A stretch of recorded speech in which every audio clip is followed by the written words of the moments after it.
অর্থ দিয়েছেন, আল্লাহ তোমাকে ধনী করেছেন, আল্লাহ তোমাকে সুখে শান্তিতে বসবাস করার মতো নিয়ামত দিয়েছেন। আল্লাহ তোমাকে ধ্যান চালক করতে পারতেন, আল্লাহ তোমাকে রাস্তার কুকুর বানাতে পারতেন, আল্লাহ ইঁদুর ছুঁচো তেলা পাকার টিকটিকে বানাতে পারতেন, পায়খানার চেম্বারে পোকা বানাতে পারতেন। আল্লাহ বলে বান্দা, তুমি দুনিয়ার জমিনে 50 বিঘা জমির মালিক, দুনিয়ার জমিনে 50টা গাড়ির মালিক, দুনিয়ার জমিনে কোটি কোটি টাকার মালিক, দুনিয়ার জমিনে এত অর্থশালী তুমি বলতে করিস আমি সব আমার সব। আল্লাহ বলে আমাকে ভুলে যাস না, তোর কিছু নয় কিছু নয়, আমি আল্লাহ ভালোবেসে মহব্বত করে তোকে দিয়েছি। যতদিন তোর হায়াত আছে তোর, আমি আল্লাহ যেদিন তোকে দেখে নেব, বলতো বান্দা মরণের পরে সম্পদের মালিকটাকে। আমার গাড়ি, আমার বাড়ি, আমার জমি, বিশ্বাস শেষ কার? আল্লাহ বলে সবই আমার, দুনিয়ার সম্পদটাই আমি আল্লাহ। তোকে তো আমি আমানত স্বরূপ দিয়ে তোকে মালিক বানিয়ে রেখেছি ক্ষণস্থায়ীর জন্য। আমি আল্লাহ যদি চাইতাম তোকেও ভিক্ষুক করতে পারতাম। আমি আল্লাহ বান্দা বান্দির ভিতরে দুটো ভাগ করে দিয়েছি, ধনী আর গরিব। আমি আল্লাহ ধনীকে অর্থ দিয়েছি পরীক্ষা করব, আমার সম্পদ দিয়েছি আমার রাস্তায় খরচা করে কিনা এই জন্যে। আমি আল্লাহ গরিব করেছি, ও আমাকে কতটা ভালোবাসে, ওর ভিতরে কতটা সবর, কতটা ধৈর্য।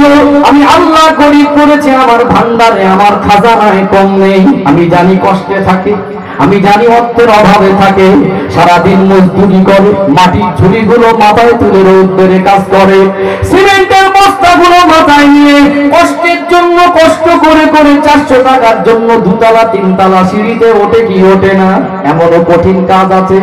দুটো রুজির অবস্থার জন্য জীবনটাকে শেষ হয়ে ফেলেছে, পরে গিয়ে দুনিয়া ছেড়ে দিয়েছে। কঠিন কাজ করতে গিয়ে মানুষ পড়ে পড়ে যায় কি যায় না। আমার আল্লাহ বলে বান্দা, আমার কি মায়া না, আমার কি মহব্বত নাই? আমার ভান্ডারে যদি কম থাকতো, আমি আল্লাহ দয়াময়, আমি আল্লাহ ধনীদের কি করে ধনী বানাতাম। আমি আল্লাহ চাইলে গরিবদের সব ধনী করে দিতে পারতাম। কোন অসহায় গরিব যদি আমি আল্লাহ সিদ্ধান্ত খুশি হয়ে সবরের সঙ্গে জীবন যাপন করে, আমি আল্লাহকে খুশি করে, আমি আল্লাহকে সন্তুষ্টি করে, আমি আল্লাহর ইবাদত গুলো করতে পারে, ওই গরিবী খানাটাকে কবুল করে আমি আল্লাহ দয়াময় তাকে নাজাত দিয়ে দেব। অভাবের সংসারে এমন কথা বলো না যে আল্লাহ আমাকে দেখতে পায় না। কষ্টে আছো মনে করছো, আমি আল্লাহর বান্দা, আমি আল্লাহর বান্দি কষ্টে আছি, আমার আল্লাহ নিশ্চয়ই তিনি দেখছেন। আমাকে কষ্ট দিয়ে যদি আল্লাহ খুশি হয় আমি তাতে খুশি। ও সোনার মালিক যুবকেরা, আপনারা মায়েরা, আমার আল্লাহ খুশি হয়ে যায়। ধনী ব্যক্তি আল্লাহ যাকাতটা ফরজ করেছেন, ফরজ করার পাশাপাশি আমার আল্লাহ বলেছেন একজন মুসলমান বিপদে পড়লে আর একজন মুসলমান তার সহায় হবে। যাকাতটা অপরিহার্য, যে আল্লাহর হুকুম যাকাত দাও, তবে বেশি বেশি করতে পারলে আরো বেশি। যাকাত দেওয়ার পরে দান করতে মানা নাকি? যাকাত দিয়ে দিলে একটা অসহায় মানুষের কাছে তাকে ফেরানো যাবে? কিছু ধনী ব্যক্তি আছে দেখবেন 3 টাকা দান করলে 3 বার কৈফিয়ত করে, আছে না? কিছু ব্যক্তি আছে যা চায় চোখ বন্ধ করে দিয়ে পাবো, দান করতে বলেছে দেখে শুনে। তবুও কিছু মানুষ আছে কাউকে ফেরায় না।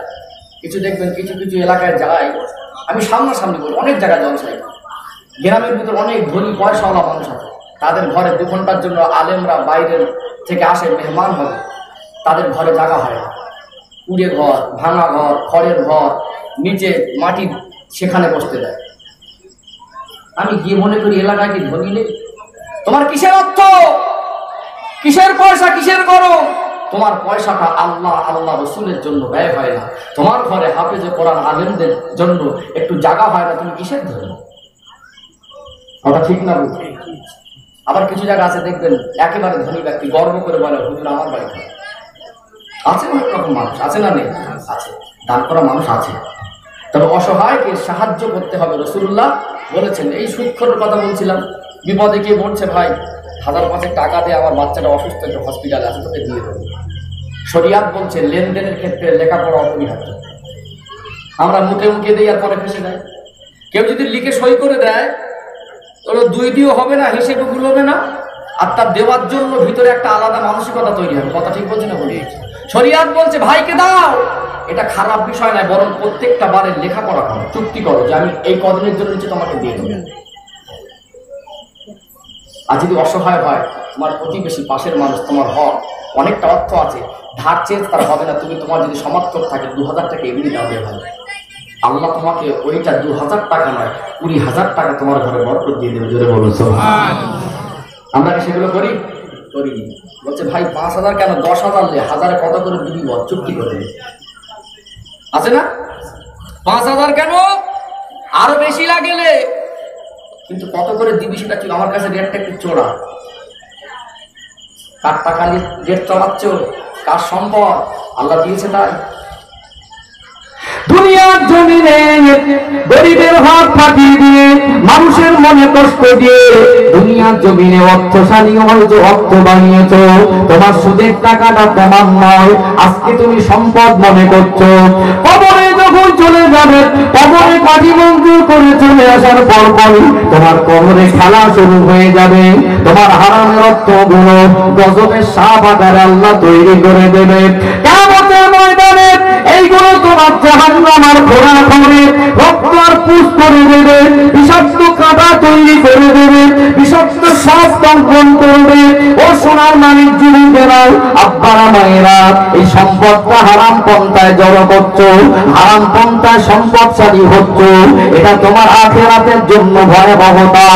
আখিরাতে কবরের জগতে এটা তোমার জন্য, তোমার শাস্তির জন্য একটা হাতিয়ার হিসেবে আল্লাহ তৈরি করে দেবে। আছে না? নেই? আছে। আর একটা কথা বল, ভাইটাল পয়েন্ট বলতে পারে,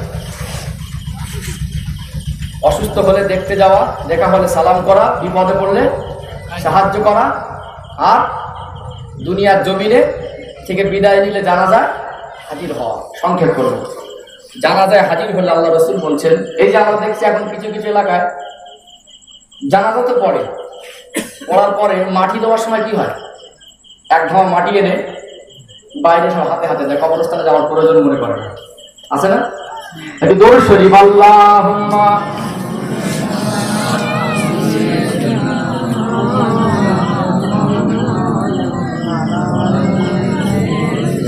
আল্লাহুম্মা সাল্লি আলা, একটু জোরে জোরে পড়েন না।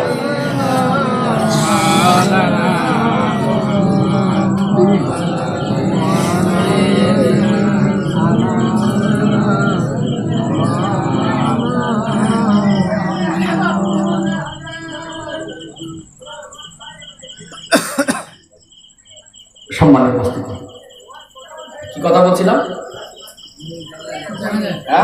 হ্যাঁ, জানা যাবে মাটি। শরিয়াত বলছে সরাসরি কবরস্থানে গিয়ে নিজে হাতে 3 মুঠা মাটি দাও। মিনহা খালাকনাকুম ওয়া ফিহা নুঈদুকুম ওয়া মিনহা নুখরিজুকুম তারাতান উখরা। এটা কিন্তু এইভাবে সিস্টেম না যে হাতে হাতে 1 মুঠা 1 মুঠা মাটি দেওয়া, এটা কিন্তু সহি পদ্ধতি না। হয়তো দেয়, অনেকে বলতে পারে দিলে অসুবিধা নেই, আপনাকে পরিপূর্ণ সব হাসিল করতে হলে রাসূলুল্লাহর কথা অনুযায়ী আমল যদি পরিপূর্ণতা পাওয়ার আশা থাকে, পরিপূর্ণতা আল্লাহর দরবারে কবুল হবে এই রকম নিয়ত থাকে, কবরস্থানে চলে যান, গিয়ে নিজে হাতে মাটি দেন। আমরা কিন্তু আলাদা হয়ে ফাঁকি মারি।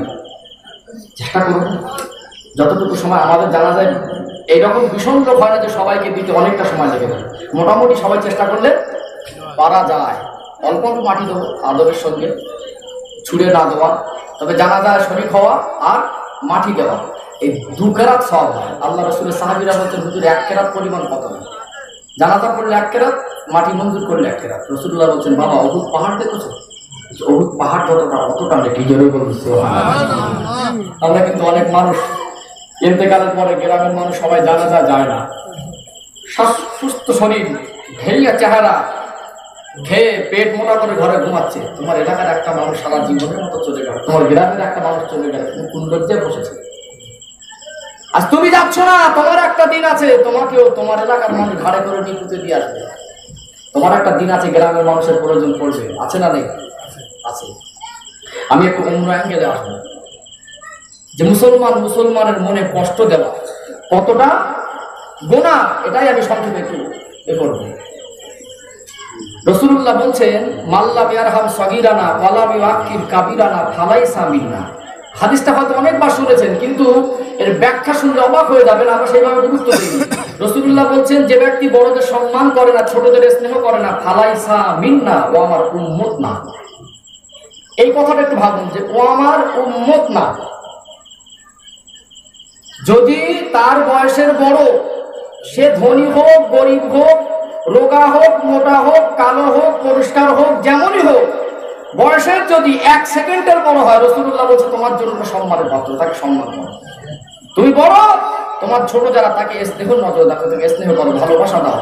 এই দুটো জিনিস তার ভিতরে নেই, ফালাইসা মিন্না, ও আমার উম্মত না। উম্মতের খাতায় নাম আমাদের আছে বলে মনে হয়। মাঝে মাঝে পুলিশ রোডে গাড়ি ধরে না, হ্যাঁ, মোটর সাইকেল ধরছে একটা ছেলে, এখনকার ছেলে পুলে সবার কাছে কাগজপত্র থাকে না। এখন পুলিশ ধরে বলছে ড্রাইভিং লাইসেন্স দে, গাড়ির কাগজপত্র বার কর। এদিক ওদিক চেয়ে বলছে আমার কাছে তো কিছু নেই। তা দূরে দেখছে এমএলএ সাহেব বসে আছে। বলছে স্যার, সেই দেখতে পাচ্ছেন দোকানে কি বসে আছে ওই বাজারে? বলছে হ্যাঁ চিনি তো। বলছে আমার মামা হয়। আচ্ছা, এই যে মামা বলেছে কিসের জন্য? বাঁচার জন্য। কিসের জন্য? বাঁচার জন্য। আসলে ওর মামা না। এর চালচলন চাউনি ভাব দেখে এটা পুলিশের সন্দেহ হলো, সত্যি কি তোর মামা? দাঁড়া, ঠিক আছে, তোর মামা বসলে তুই পার হওয়ার জন্য মামা বলেছি, দাঁড়া। পার কি বলছে, স্যার সেই ছেলেটাকে চেনেন আপনি? বলছে আমি চিনতে যাবো, আমি চিনি তো। আচ্ছা বলুন, পুলিশ যে ঘুরে আসলেন, বিপদ বাড়লো না কমলো?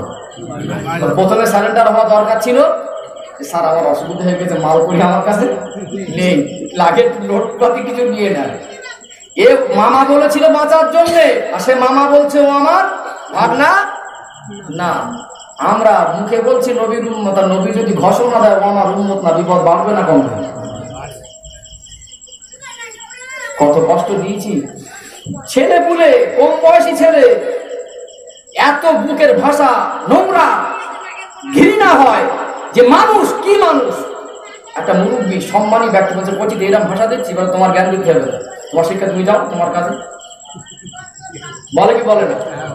একটা ছেলে বিড়ি খাচ্ছে বাপ চাচাদের সামনে, আগে তো বিড়ি আমার কিন্তু খাতো লুকিয়ে লুকিয়ে, হ্যাঁ, এখন কোনো হুজুর মানে না, টানটা টান, চায়ের দোকানে ধোঁয়া, এলাকার থেকে রহমতের ফারিস্তা গুলো এরাই তাড়িয়ে দিচ্ছে। ঘরে এত ধোঁয়া, ফারিস্তা এসে আল্লাহ বলে ঘরে রহমত দিয়ে একটু যা, রহমতের ফারিস্তারা যাও, ও গিয়ে দরজার মধ্যে থেকে ঘুরে পালাবে।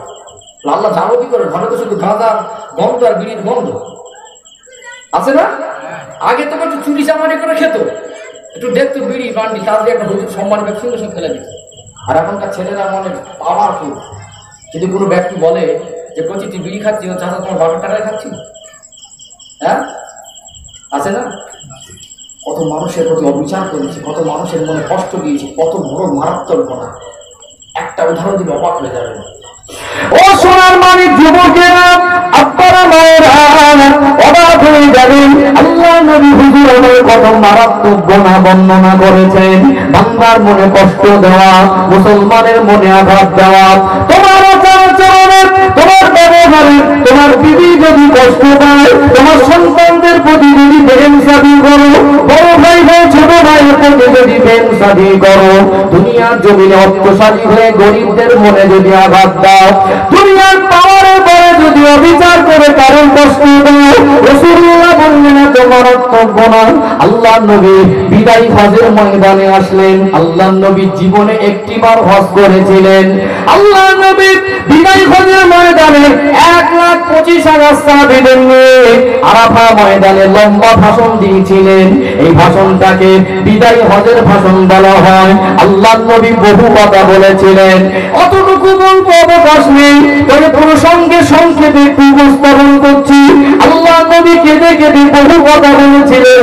তার মধ্যে একটি বিষয় হলো, আল্লাহ নবী বলেছিলেন বাবা সাহাবীরা, এই দিনটা কোন দিন? সাহাবা হুজুররা জানতেন হজের দিন। আল্লাহ নবী সাহাবীরা চুপ করে আছে। আল্লাহ নবী পুনরায় বললেন, ও বাবা সাহাবীরা, এই দিনটা কি হজের দিন নয়? সাহাবীরা বলে হ্যাঁ ইয়া রাসূলুল্লাহ। আল্লাহ নবী বলে মাসটা কোন মাস? সাহাবীরা জানতেন এটা হজের মাস। আল্লাহ নবী সাহাবীরা দেখছেন আল্লাহর নবী নুরানি চোখ থেকে টপ টপ টপ টপ করে পানি গড়িয়ে যায়। আল্লাহর নবী সেই দিন এত কান্না কেঁদেছিলেন, আল্লাহর নবী সেই দিন এত লম্বা দোয়া চেয়েছিলেন। আল্লাহর নবীর কান্না কলিজা ভরে বিদায় হজের ভাষণ দোয়া করা, এই সময়টা এমন একটা মুহূর্ত ছিল। আল্লাহর নবী এই ভাষণ দিতে দোয়া করতে করতে টানতে টানতে মাগরিবের নামাজের ওয়াক্তটা পার করে দিয়েছিলেন। তারা হাজী হাজী বান্দা বান্দি কিয়ামত পর্যন্ত যারা আরাফার ময়দানে যায়, মাগরিবের নামাজের ওয়াক্ত হলেও ওখানে নামাজ পড়া যাবে না, ইচ্ছাকৃত মাগরিবের নামাজের ওয়াক্তটা পার করে দিতে হয়। মুজদালিফায় এসে এশার মাগরিব একসঙ্গে পড়তে হয়। আল্লাহর নবী ওই দিন বলেছিলেন, বাবা সাহাবীরা, এই মাসটা হজের মাস, এই দিনটা হলো হজের দিন। আমি রাসূলুল্লাহ জানিয়ে দিলাম, এই মাসটা যেমন মহিমাপূর্ণ, এই দিনটা যেমন মহান, আল্লাহর কাবা যেমন পবিত্র। আমি রাসূলুল্লাহ জানিয়ে দিলাম, প্রত্যেকটা মুসলমানের জান, প্রত্যেকটা মুসলমানের মান, প্রত্যেকটা মুসলমানের মাল কাবার মতো পবিত্র, এই মাসের মতো মহিমাপূর্ণ, এই দিনের মতনই মহান। জোরে বলুন। আল্লাহর নবী এটাই বোঝাতে চেয়েছিলেন, আল্লাহর কাবা শরীফে গিয়ে যদি কেউ বেয়াদবি করে, আল্লাহর কাবার সামনে যদি কেউ বেয়াদবি করে, গোনাটা ছোট গোনা না বড় গোনা, একটা গালাগালি বাইরে, এই গোনার মধ্যে পার্থক্য হবে কি হবে না? আল্লাহর নবী বললেন, আমি রাসূলুল্লাহ জানিয়ে দিলাম, কারোর সম্মানে যদি আঘাত দাও, কারোর মাল যদি অবৈধ পন্থা অপহরণ করো, কারোর প্রতি যদি অবিচার করে কষ্ট দাও, আল্লাহর কাবার সামনে বেয়াদবি করলে যে গুনাহ হয়, ওই ব্যক্তিটা আল্লাহর দরবারে ওই রকম গুনাহগার হিসাবে সাব্যস্ত হয়। এই হজের দিনটা তো মহান, লক্ষ লক্ষ কোটি কোটি হাজী হাজীর বান্দা বান্দি একসঙ্গে আল্লাহকে ডাকতে থাকে, চোখের পানি ফেলে কাঁদতে থাকে। হাজী সাহেব আছেন, আমার কথাগুলো তিনি স্পষ্ট বলতে পারছেন।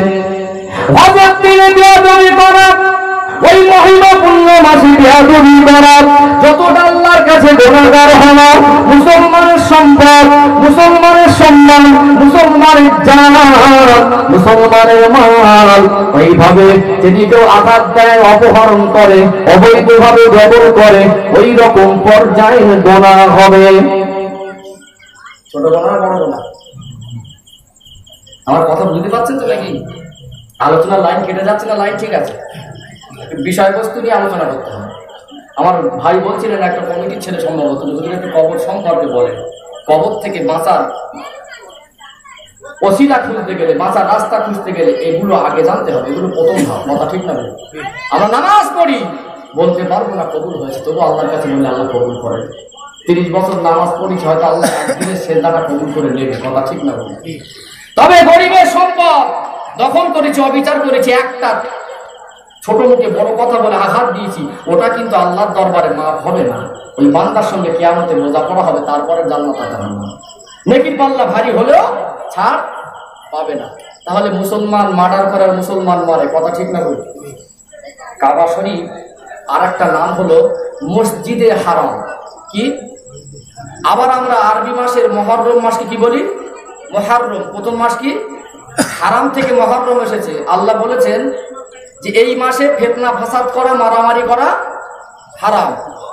হাজী সাহেবরা কাবা শরীফে এহরাম বেঁধে তখন থাকে, একটা গায়ে যদি মশা লাগে, মশা মারাটাও, হাজী সাহেব মশা বলে মারা যাবে, হজের গাইডলাইনে বলা থাকে, হাজী সাহেবদের আগে বুঝিয়ে দেয়। ঠিক বলছি তো? যদি কাউকে রেগে গিয়ে ধাক্কাও মারে, তাকে বড় কথা বলাও হারাম। সে যদি ভুলও করে, তুমি ভুল করো না। যদি তোমাকে চড়া মারা ছাপ্পড় মারে, তুমি তারপর চোখ দেখানোটাও হারাম। ওখানে রাগ, কারোর আঘাত, তোমার একটা পোকাও মারা হারাম। এই জন্য ওটা মসজিদে হারাম, ওখানে হারাম কাজ চলে না। কত সম্মানী ঘর, সেই ঘরের সম্মানকে নিয়ে খেলা করা, সম্মানে আঘাত করা যত মারাত্মক গুনাহ। মুসলমানের সম্পদ অপহরণ করা, মুসলমানকে মারা, মুসলমানের সম্মানে আঘাত করা, ছোট বড় বলা, ওই রকম গুনাহ। হজের দিন যেমন মহান, প্রত্যেক মুসলমানের সম্পদ ওই রকম মহান, সম্মান ওই রকম মহান। কিছু বুঝতে পারছেন? তাহলে আমরা কি নিয়ে খেলা করবো? সম্মান করার সেই পরিবেশ আর আছে? ছেলে বাপকে আর সম্মান করে না, স্বামী স্ত্রীকে সম্মান করে না। কথা ঠিক বলছি না ভুল বলছি? কোথায় যেন হারিয়ে যাচ্ছে। আল্লাহর নবী হুজুর আমার কি শিক্ষা দিয়েছিলেন, সাহাবাদেরকে কেমন ভাবে শিক্ষা দিয়েছিলেন, সাহাবায়ে কেরামেরা কেমন আমল করেছিলেন, সংক্ষেপে উপস্থাপন করে বিষয়টা বলে শেষ করে দেব। আল্লাহর নবী হিজরত করে মক্কা জমিন থেকে মদিনায় গেলেন। মদিনার উপকণ্ঠে পৌঁছালেন। মদিনার মানুষেরা বলেন, ইয়া রাসূলুল্লাহ, হাবিবাল্লাহ, হুজুর আপনি মক্কা জমিন থেকে এসেছেন, আপনি আমার বাড়িতে আসেন। ইয়া রাসূলুল্লাহ, হাবিবাল্লাহ, হুজুর আপনি আমার বাড়িতে ওঠেন। আল্লাহর নবী তিনি ছিলেন রাহমাতাল লিল আলামিন। আল্লাহ কোরআন শরীফে বলেন, আমা আরসালনাকা ইল্লা রাহমাতাল লিল আলামিন, আমি আমার নবীকে तमाम বিশ্ববাসীর জন্য রাহমাতাল লিল আলামিন করেছি। আল্লাহর নবী যদি একজনের বাড়ি চাকরিতে যায় আর একজন সে ভালোবাসাতে দেখেছে এই ব্যক্তিটা দুঃখ পেয়ে যাবে, আল্লাহর নবী বললেন আমি ইচ্ছাকৃত যাব না, আমার এই কাছে উঠটা যার বাড়ি গিয়ে উঠবে আমি রাসূলুল্লাহ তার বাড়ি গিয়ে থাকবো। আল্লাহর নবী কয়েকদিন ছিলেন, তখন মদিনার শহরে প্রবেশ করেননি। মদিনার উপকণ্ঠে কয়েকদিন থাকার পরে আল্লাহর নবী মদিনা শহরে প্রবেশ করছেন। আল্লাহর নবী মদিনার শহরে প্রবেশ করে সাহাবায়ে কেরামেরা যখন ডাকাডাকি করে, মদিনার মানুষেরা বলেন, আল্লাহর নবী আমার বাড়িতে যদি আসে, হুজুরের নুরানি কদম, হুজুরের নুরানি কদমের ধূলিটা যদি আমার বাড়িতে পড়ে যায়, আল্লাহ দয়াময় আমার নবীর নুরানি কদমের ধূলির ওসিলায় আমার ঘরটা রহমত আর বরকত দিয়ে ভরিয়ে দেবে। আল্লাহর নবী বলে, সাহাবীরা রাগ করো না, মদিনার মানুষেরা রাগ করো না, আমার এই উটটা যার বাড়ি যাবে তার বাড়ি গিয়ে আমি উঠবো। আল্লাহর নবীর উটটা আল্লাহর নবীর কলিজা ছাড়া সাহাবী হযরতে আবু আইয়ুব আনসারী রাদিয়াল্লাহু তাআলা আনহুর বাড়িতে গিয়ে দাঁড়িয়েছিলেন। আল্লাহর নবী আবু আইয়ুব আনসারী হুজুরের বাড়ি থাকতে লাগলেন। তখন মদিনার মসজিদ হয়নি। আল্লাহ রাসূল নিজের ঘর, নিজের বিবি বাচ্চা মক্কার জমিনে যাদের ছেড়ে গিয়েছিলেন তারা আসবে, ঘর সংসার গুছাবে, চিন্তা আগে নয়। আল্লাহর নবী বারবার বলছেন একটা মসজিদ আমাকে তৈরি করতে হবে, মসজিদ আমাকে তৈরি করতে হবে। এই মদিনার মসজিদে নাবাবী শরীফটা কোথায় হবে? আল্লাহর নবী বললেন, এই আবু আইয়ুব আনসারীর বাড়ির কাছাকাছি আমার উটটা যেখানে দাঁড়িয়েছিল এই জায়গাটা যেখানে মসজিদ, বললো এই জায়গাটা খুব আমার পছন্দ। সাহাবীদের ডেকে বললেন, দেখো না এই জায়গাটা কার? হুজুর নিজের ঘরের চিন্তা আগে করলেন। হুজুরের সঙ্গী যারা 2-4 দিন পর পর মক্কা জমিন থেকে রাসূলুল্লাহর জন্য সবকিছু পরিত্যাগ করে ছেড়ে চলে আসছেন, তারাও আস্তে আস্তে মদিনা এসে সাহাবীদের সঙ্গী হয়ে বাড়ি বাড়ি মদিনার মানুষের ঘরে থাকতে লাগলেন। আল্লাহ রাসূল বলেন মসজিদ করবে। আবু বকর হুজুরকে বললেন, বাবাজি আবু বকর দেখো এই জায়গাটা কার? খোঁজ খবর নিয়ে বললেন, রাসূলুল্লাহ এই জায়গাটা হলো দুটো এতিম বাচ্চা, এতিম হলেও তো তাদের কিছু গার্জেন চাচারা থাকেই থাকে না। যখন বলেছে আল্লাহর নবী এই জায়গাটা একটা মসজিদ করবে, এতিম বাচ্চাদের গার্জেন পক্ষ বললেন, আল্লাহর নবী যখন চেয়েছে মসজিদ যখন হবে জায়গাটা এমনি দিয়ে দেবো। জোরে বলুন সুবহানাল্লাহ। আল্লাহর নবী নিতে পারতেন কি পারতেন না? নিতে পারতেন, নিলেন না। আল্লাহর নবী বললেন, এই সম্পদ হলো এতিম বাচ্চা, যদি কোনো অর্থশালী ধনী ব্যক্তি ইচ্ছাকৃত দিয়ে দিত আমি রাসূলুল্লাহ দ্বিধাবোধ করতাম না, নিয়ে নিতাম। হতে পারে গার্জেন পক্ষ, বাচ্চা দুটা ছোট, বাচ্চা দুটা নাবালিগ বাচ্চা, এই বাচ্চার হক মারা হবে, এখানে মসজিদ করা যাবে না। আল্লাহ নবী বললেন, একটা কাজ করা যেতে পারে, এই মদিনার জমিনে সমৃদ্ধশালী ব্যক্তি, শিক্ষিত উচ্চ গণ্যমান্য ব্যক্তিদের ডাকা হোক, তাদের নিয়ে একটা আলোচনা করা হোক, এই জায়গার মূল্য নির্ধারণ করা হোক। বর্তমান সময়ে জায়গার মূল্য কত হতে পারে, মূল্য নির্ধারণ হলো। আল্লাহ নবী বলেন, এই জায়গাটা তো টাকা পয়সা লাগবে। হযরত আবু বকর সিদ্দিক রাদিয়াল্লাহু তাআলা আনহু বললেন, ইয়া রাসূলুল্লাহ হাবিবাল্লাহ, হুজুর যত অর্থ লাগবে আমি আবু বকর, আপনি মসজিদ করবেন, আমি সমস্ত অর্থ আল্লাহকে খুশি করার জন্য দিয়ে দেব। ওদের মধ্যে শুনেছেন আবু বকর সিদ্দিক হুজুর গরীব ছিলেন, তার প্রাথমিক জিন্দেগি গরীবী জিন্দেগি নয়, নবী পাকের হাতে হাত দিয়ে ঈমানের কলেমা বলে মুসলমান হওয়ার জন্য মুসলমান হয়ে গিয়ে গরীব দুঃখী অসহায়ের মাঝে তার সম্পদগুলো কলিজা ভরে দান করে দিয়েছিলেন। জোরে বলুন। কিতাবের বর্ণনা এসেছে বেশি অর্থটা আবু বকর হুজুর দিলেন। অনেকে বললেন হুজুর শুধু আবু বকর হুজুরের কাদের নয়, আমরাও কিছু দেব। আল্লাহর নবী বলেন খুশি করে আল্লাহর ঘরে দিলে কাউকে মাহরুম করা যাবে না, কাউকে বঞ্চিত করা যাবে না। আল্লাহর নবীর সাহাবীরা কিছু কিছু দিলেন, বেশি অর্থটা আবু বকর হুজুর দিলেন। কিতাবের ভিতরে এসেছে মদিনার মসজিদে নববী শরীফ দুনিয়ার জমিনে প্রথম রাসূলুল্লাহ নিজের হাতে মসজিদ করছেন। এই মসজিদটা আমার নবীর শখের মসজিদ। আল্লাহর নবী মসজিদ করলেন, খেজুর গাছের গুড়ি দিয়ে মেম্বার বানালেন, খেজুর গাছটা ফাড়াই করে আড়া করলেন, খেজুর পাতা দিয়ে ছাউনি আর ঘেরা দিলেন। এই সামান্য কয়েকজন সাহাবীকে নিয়ে আল্লাহর নবী মসজিদে 5 ওয়াক্ত নামাজ আদায় করছেন। আল্লাহর নবী বললেন বাবা সাহাবীরা নামাজের পরে বসে যাও।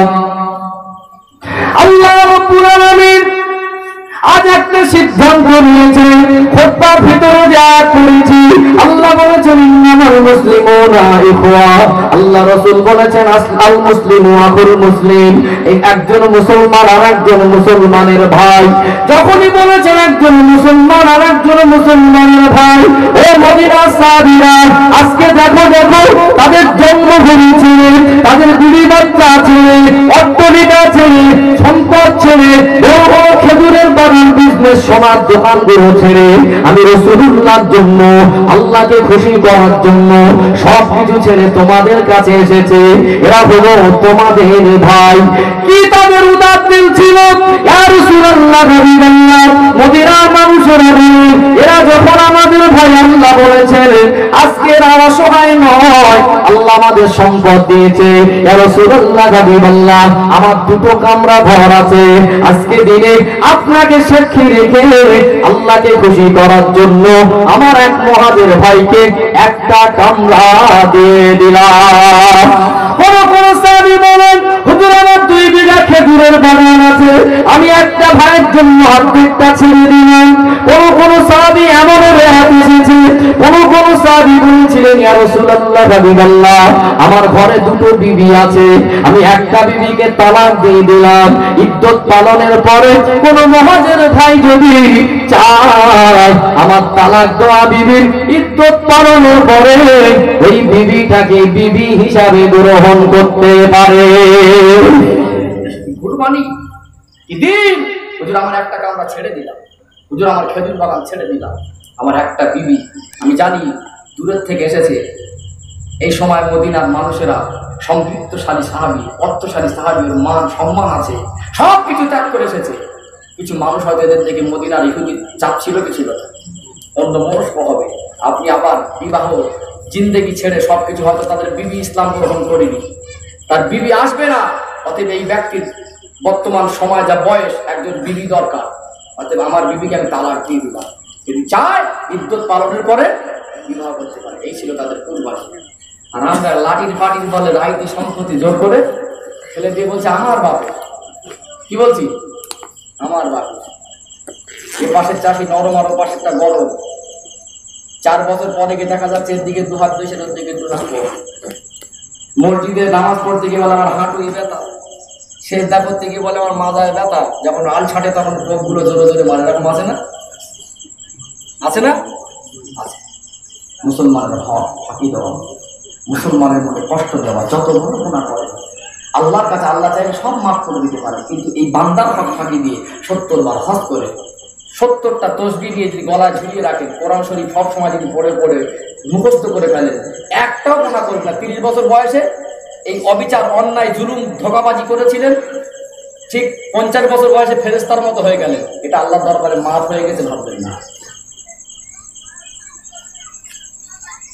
কিয়ামতের ময়দানে কি হবে? কবরে তো ছাড় পাবে না। আমি বেশি লম্বা করছি না, শেষ করবো তো।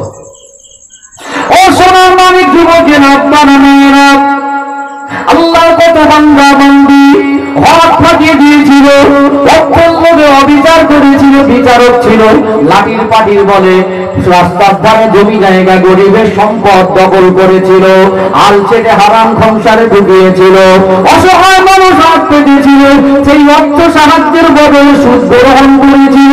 সম্মানী ব্যক্তিকে কিন্তু সম্মান করিনি, অসহায় ব্যক্তির উপরে ছোট বড় কথা বলে মনে আঘাত দিয়েছে, কারো বা পিছনে নির্দোষ ব্যক্তির পিছনে সমালোচনা করেছে। এই ব্যক্তি কবরে চলে যাবে। এই ব্যক্তি একটা সময় একরকম জিন্দেগি ছিল, শেষ বয়সে এসে নামাজ পড়তো, তাসবিহ পড়তো, মসজিদ তৈরি করে দিবি। ওই ব্যক্তি কবরে যায়, দুনিয়ার মানুষ মনে করবে ভালো মানুষ ছিল, তবে নাজাত পাওয়াটা ওই ব্যক্তির জন্য সহজ হবে। মুসলমানের যে ব্যক্তি কষ্ট দেয়নি, মুসলমানের হক যে ব্যক্তি মানেনি, কবরে চলে যাবেন। আল্লাহর কোন মাহবুব এসে যদি কবরের দ্বারে দাঁড়িয়ে দাঁড়িয়ে হাতটা তুলে বলে, আল্লাহ এই ব্যক্তির কবর আযাব মাফ করে দেন, আপনি বান্দার হক ফাঁকি দিয়েছিলেন, আপনার কবরে আযাব মাফ হবে না। কিয়ামতের দিন এইরকম নাফরমান বান্দাগুলো, বান্দার হক ফাঁকি দেওয়া বান্দা বান্দিগুলো আল্লাহ দরবারে দাঁড়াবে, মিজানের দাঁড়িপাল্লার কাছে দাঁড়াবে। আল্লাহ ফারিস্তারা মিজানের দাঁড়িপাল্লা, একদিকে নেকি, একদিকে গোনাহ, একদিকে নেকি আর একদিকে গোনাহ। আল্লাহর এই বান্দাগুলো তাকিয়ে তাকিয়ে দেখবে, আল্লাহর এই বান্দার আমল নামার দিকে নেকির দিকটা আল্লাহ পাকের নামায় আমলে মিজানের পাল্লায় ভারী হয়ে গেছে। ওই বান্দা খুশিতে বাগেবাগ হয়ে যাবে, কঠিন দিনে যদি আমার নেকি বেশি হয় আমি জাহান্নামে আর যাব না, জান্নাত আমার ফয়সালা হবে। খুশিতে কদম তুলে চলে যেতে লাগবে, কদম তুলতে যাবে, এমন সময় আওয়াজ আসবে, আল্লাহর তরফ থেকে বলা হবে, আমার ওই বান্দা যেন মিজানের দাঁড়িপাল্লার সামনে থেকে একটাও কদম না তোলে, নেকির পাল্লাটা ভারী। আল্লাহ বলবে কদম যেন না তোলে। বান্দা মনে করছিল ছাড় পেয়ে গেছি, দেখতে পাওয়া যাবে মিজানের দাঁড়িপাল্লার কাছে দাঁড়িয়ে থাকবে অনেক গরিব অসহায়, অনেক কমজোর ব্যক্তি, অনেক প্রতিবেশী, কারো বা বিবি, কারো বা বাচ্চা, কারো বা ভাই, কারো বা প্রতিবেশী। এই মুসলমানগুলো তাকে ঘুরে ঘুরে ঘিরে ধরবে, আল্লাহ আমি কম করছিলাম, হক বিচার পাইনি, ঘুষটাকে আমার সম্পদ দখল করে দিয়েছিল। আল্লাহ আমার লাঠির পাটি বলছিল না, আমার বাপের সম্পত্তি অল্প সম্পদ, আমি গরিব ছিলাম, তারপরে আমার সম্পদটা জবরদস্তি দখল করেছিল। আল্লাহ লাঠির পাটির বলছিল বলে আমাকে ছোট বড় বলেছিল। আল্লাহ আমার মনে কষ্ট দিয়েছিল, আমার কাছে দেনা করে বলেছিল অত টাকা তুই আমার কাছে পাবি না। অনেকে শেয়ারে ব্যবসা করার জন্য সাদা মাটা মানুষকে ব্যবসায় ঢুকিয়ে খাতায় লস দেখিয়ে জালিয়াতি করে কি করে না, আল্লাহ চোখে ফাঁকি দিতে পারবেন না। দুনিয়ায় ক্যামেরা হয়, এই ক্যামেরার ছবিটা ঘোলা ঝাপসা হতে পারে, এই ক্যামেরায় যে রেকর্ডিং হয় মেমোরিতে রাখা হয়, মেমোরিটা খারাপ আর ড্যামেজ হতে পারে। আল্লাহ স্যাটেলাইটের ক্যামেরা, আল্লাহর আমলনামা যেগুলো দেখানো হয় ওই মেমোরিটা খারাপ হয় না, ওই ছবিটা ঝাপসার ঘোলা হয় না। আল্লাহ আমার কোরআন শরীফে বললেন ووضع الكتاب فترى المجرمين مشفقين مما فيه ويقولون يا ويلتنا ما لهذا الكتاب لا يغادر صغيرة ولا كبيرة إلا أحصاها ووجدوا ما عملوا حاضرا ولا يظلم ربك أحدا। কোরআন শরীফে সূরা কাফিরুন আল্লাহ বলছেন উদিয়াল কিতাব, আমি কিয়ামতের দিন নাফরমানের সামনে আমলনামার খাতাটা খুলে দেব। সোশ্যাল মিডিয়া এখানে হচ্ছে, সঙ্গে সঙ্গে ইউটিউবে যাচ্ছে, যাচ্ছে না? ভিডিও বলে আগে হুবাহু হাত নাড়ছি যেভাবে, মুখ নাড়ছি যেভাবে, যা বলছি আমি ডুপ্লিসিটি করতে পারি, ও ডুপ্লিসিটি করবে মোবাইল, যেটা বলছে ওটা রেকর্ড করছে তো, সব সামনে খুলে দেবে। মালি হাযাল কিতাব, নাফরমানগুলো তখন বলবে আল্লাহ এ কি খাতা, কি আমল না, আশ্চর্য হয়ে যাবে। লা ইউগাদিরু সগীরাতা ওয়ালা কাবীরাতা ইল্লা আহসাহা, ছোট থেকে ছোট আর বড় থেকে বড় সব তো লেখা আছে স্পষ্ট। আল্লাহ বলছেন ওয়াজাদু মা আমিলু হাদিরা, আমি আল্লাহ সব সামনে পেশ করে দেবো। ওয়ালা ইয়াজলিমু রাব্বিকা আহাদা, আমি আল্লাহ কারোর প্রতি জুলুম করব না। ওই বান্দা অস্বীকার করতে পারে, হুবহু সামনে দেবো, দেখ তুই নেকির পাল্লা ভারী চলে যাবি, দাঁড়া, অবিচারগুলো করেছিলি, ক্ষমা চেয়েছিলি, তুই বল ক্ষমা চেয়েছিলি, আমি আল্লাহ যদি আজকে এদের ফিরিয়ে দিই তাহলে আমি এরা বিচারটা কোথায় পাবে, দুনিয়ায় পাইনি, আমি আল্লাহর আদালতে কোনো বেইনসাফি হয় না।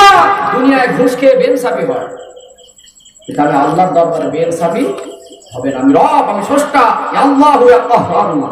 আজকে কদম তুলতে পারবেন হিসাব দেন, কি হবে? তখন যদি বলেন আমার ক্ষমা বদল হবে, হবে না। আল্লাহ বলে ওরা আমল নামার থেকে নেকি কেটে ওকে দাও, সব শেষ। ভারী ছিল, সব শেষ। একজন বাকি থাকবে, আল্লাহ আমার কি হবে? ফারিস্তারা বলবে আল্লাহর নেকি নেই, তোর গোনাটাকে নেকে চাপাবে। বান্দা আছে, বান্দা দাঁড়িয়ে দাঁড়িয়ে অবাক হয়ে যাবে। আমি সব জেনে শুনে করেছিলাম, সব বুঝে সুঝে করেছিলাম, সব জানতাম। যদি মানছে আফসোস করে ভাই, উদাস করে। আল্লাহর ওই বান্দা আল্লাহর শাহিমের নিচে নিজামের দাড়ি পাল্লার সামনে দাঁড়িয়ে দাঁড়িয়ে দাঁড়িয়ে দাঁড়িয়ে কাঁদবে, দুটা চোখ থেকে টপ টপ করে পানি ঝরবে। ওই বান্দার চোখের পানি দেখে আল্লাহ দয়া হয়ে যাবে, মায়া হয়ে যাবে। আল্লাহ বলবে বান্দা আজকে তুই এত কান্না কাঁদছিস, আজ তোর কি করলে খুশি হবি? আজ তুই কি চাস বল বান্দা? আল্লাহ আমায় ক্ষমা করে দেন, আল্লাহ আমায় মাফ করে দেন। আল্লাহ বলবে বান্দা নফসের খায়সাতে পড়ে মদ পান করেছিলি, ওটা মাফ করে দিলাম। দুনিয়ার অলসতায় পড়ে শয়তানের দোকায় পড়ে নামাজ কাজা করেছিলি, মাফ করে দিলাম। আর কি মাফ চাস বল? আল্লাহ বলবে বান্দা তুই আমার হক কত ফাঁকি দিয়েছিলি, সব মাফ করে দিলাম। ওরে আমার বান্দা, আমি আল্লাহ যদি আজকে বেইনসাফি করি, আমি আল্লাহর ওয়াদার খেলাফ হয়ে যাবে। তোর পাহাড় পাহাড় পরিমাণ গুনাহগুলো, আমার হকগুলো সব মাফ করে দিলাম। তবে বান্দা যে একজনা বাকি আছে, আমি আল্লাহ বেইনসাফি করতে পারবো না। তোর যে নেকি শেষ হয়ে গিয়েছে, ওই বান্দার গুনাহটা তোর আমলনামায় চাপানো হবে। অতএব আজকে তোর জন্য জাহান্নাম, আজকে তোর মতো হতভাগা আর কে হতে পারে? আমি আল্লাহ তোকে মাফ করে দেওয়ার পরে বান্দার হক ফাঁকি দেওয়ার কারণে আজকে আল্লাহর দরবারে আমার হক ফাঁকির মাপটা পেয়েও তোকে জাহান্নামায় যেতে হচ্ছে। আল্লাহ রাসূল বলেছিলেন দুনিয়ার জমিনে সব থেকে গরিব ব্যক্তিকে, দুনিয়ার জমিনে সব থেকে ধনী ব্যক্তিকে আল্লাহ নবী বর্ণনা করেছিলেন। ওই ব্যক্তি সব থেকে গরিব, ওই ব্যক্তি সব থেকে গরিব, ওই ব্যক্তি সব থেকে গরিব। আল্লাহ নবী সাহাবীদের বলেছিলেন ওই ব্যক্তি দুনিয়ায় কোটি কোটি টাকা সম্পদ থাকতে পারে, ওই ব্যক্তি দুনিয়া অট্টালিকা বিজনেস ব্যবসা থাকতে পারে। আমি রাসূলুল্লাহ জানিয়ে দিলাম কিয়ামতের দিনে যদি বান্দার হক ফাঁকি দেয়, আর ওই বান্দাগুলো পাওনাদার গুলো যদি সামনে দাঁড়িয়ে যায়, নেকিগুলো কেটে কেটে যদি তাদের দিয়ে দেওয়া হয়, ওই ব্যক্তি মিজানের দাঁড়ি পাল্লার পাশে দাঁড়িয়ে যখন অসহায় হয়ে যাবে, আসলে ওই ব্যক্তির মতো গরিব ব্যক্তি আর কেউ নয়। জোরে বলুন কি করো ভেবেছেন? এবারে ক্যালকুলেশন করে আল্লাহর হক, নামাজ পড়ো, যাকাত দাও, অর্থাৎ হজ করো, সুদ খেও না, মদ খেও না, জেনা করো না, এগুলো আল্লাহর হক। কিন্তু বান্দার প্রতি অবিচার করেছি, বান্দার চাঁদার ঠেলে রেখেছি, বড়দের সম্মান করিনি, এমন কথা বলেছি দিলটা চিড়ে গেছে। সামনাসামনি কিছু ছেলে আছে এত আজে বাজে কথা বলে, অনেক আব্বাগুলো ধরা পড়বে নিজের সন্তান, একটা সন্তানকে ফাঁকি দিয়ে আর একটা বেশি জীবিত আছে না? অনেক দাদু ধরা পড়বে 10টা নাতি, তোমার 5টা ছেলে, তুমি একটার নামে কেন নিতে দিলে? ধরা পড়বে না? অনেক স্বামীও ধরা পড়বে স্ত্রী হক আদায় করিনি, অন্য জায়গায় হক আদায় করে। স্ত্রীর কাপড়টা ভালো না, অন্য রং নাম্বারে কানেকশন, সেখানে ভালো জামা কাপড় কিনে দিচ্ছে, আমাদের ছেলে দেয়। অনেক হক আদায় করে, একটা ছেলেকে এক চোখে দেখে আর একটা ছেলে এক চোখে দেখে, এক চোখে বিচার আল্লাহর দরবারে ছেড়ে দেবে। আল্লাহ আমাদের সঠিক বুঝ দেন করুন। আল্লাহ কবরের কথা বলছিলাম, কবর থেকে বাঁচার প্রথম স্টেপ হলো আগে আমরা বান্দার হকগুলো গুরুত্বপূর্ণভাবে প্রত্যেকটা বিষয় বোঝার চেষ্টা করি, আগে বুঝবো তারপর আমল করবো, তাই তো নাকি? যদি দুনিয়া এখন মনে করেন জলসা থেকে উঠে গিয়ে আমি ভুল করেছি, কাল থেকে মানুষের সামনে যদি ক্ষমা চাইতে লজ্জা লাগে, তাকে গোপন ধরে, ভাই তোর সঙ্গে আমার এরকম একটা কাজ হয়ে গেছে, তুই আমার ক্ষমা করে দেবে, নিশ্চয়ই সে ক্ষমা করে দেবে না। আমি মানুষ ভুল করেছি, তোর সন্তান আছে, তোর সন্তান যদি ভুল করতে তুই ক্ষমা করতিস, তোর ভাই আছে, তোর ভাই যদি অন্যায় করে হাতটা ধরতে তুই ক্ষমা করতিস। আপনার কাছে সে ব্যক্তিটা গরিব হোক, আপনি ধনী হন, আপনার শিক্ষা বেশি দেখতে মূর্খ হবে, এখানে শিক্ষা মূর্খ না, এখানে ক্ষমা চাওয়াটা জরুরি। মানুষের সামনে যদি ক্ষমা চাইতে লজ্জাবোধ হয়,